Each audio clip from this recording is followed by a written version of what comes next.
So of course, as I want to record this video, got some people doing their lawn in the background. Anyways, welcome back.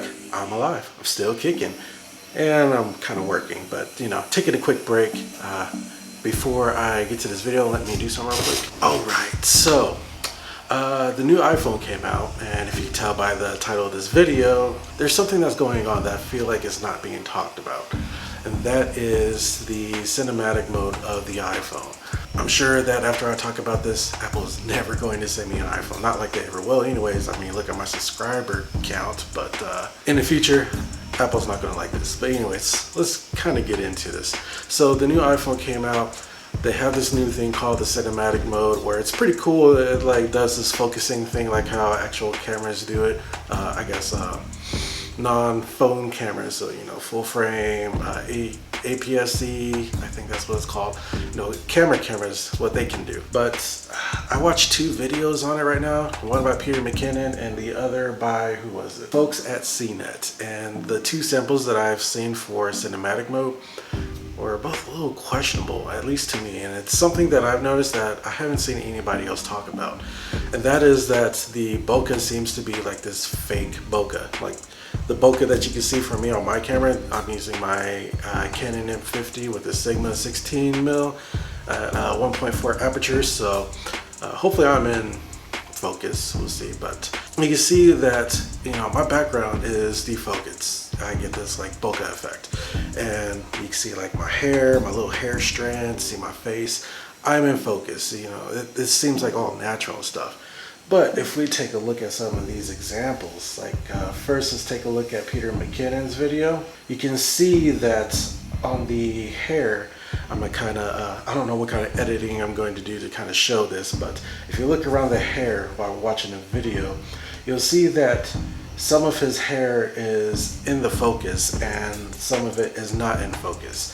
And so what that kind of looked like to me is if you do like a portrait effect on the iPhone. I could use my iPhone, but it's like an older version. I don't think it'll really make much of it. So if I were to use my iPhone as an example, and I'm going to show this to you, and I do portrait, I'm going to use myself and take quick portrait shot, cheese. You'll see like off in the corners, like some of my hair is definitely not in focus or in bokeh or whatever, you know, it's not good. But I did use the front facing camera, so I'll be fair. You use the rear facing one. I'm going to use the 1X one. Let's see if hopefully I can get this right. So I took it, let's zoom in real quick. It looks better, but you can definitely see like around the edges that it's like a fake bokeh effect. Whereas if you look on the camera, maybe I can punch in a little bit. I'm recording 4K. So maybe I'll be able to punch in, you can see my little strands of hair. But it's like real blurred out. It's the real stuff. Not to say that the artificial bokeh that you get on these cameras is bad.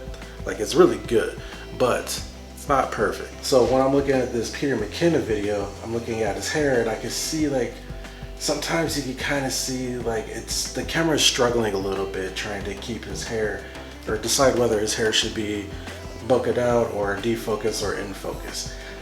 It's not so bad with his video. It's kind of hard to catch it, but you can kind of see it at this scene where he's looking away at his I guess employee, and you can see like some strands at the top of his head is in focus and some like on his actual head is out of focus. So I just thought that was weird.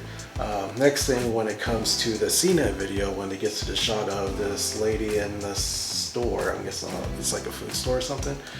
If you again like kind of look up at the hair, you can see it kind of struggling a little bit to decide what it wants to have in focus or defocus. So I just thought it was interesting, thought it was weird. I think the cinematic mode of these new phone cameras is, you know, awesome. It's really good. But if you really want the professional look, you still really have to use the actual cameras, because seeing stuff like that, it can really distract your audience, you know, whoever you're creating this video for.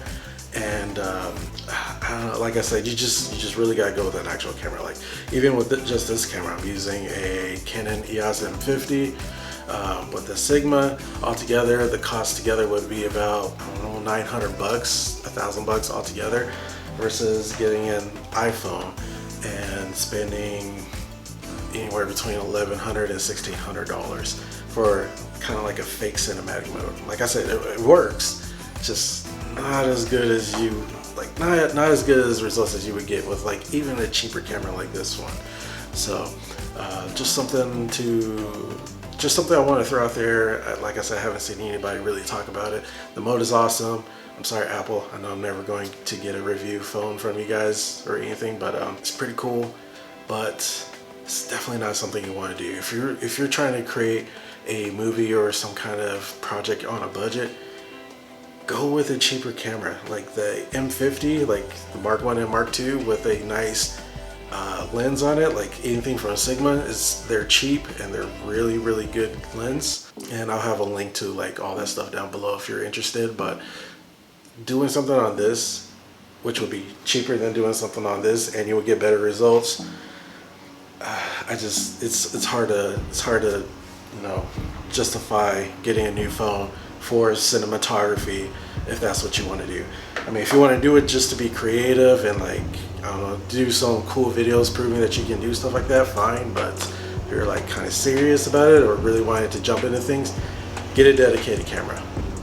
Anyways, that's just what I wanted to talk about today. A quick video. Like I said, this camera, lens, all that stuff that I use will be down below, link down below if you're interested in it. I think it's a better value to go with a dedicated camera versus this.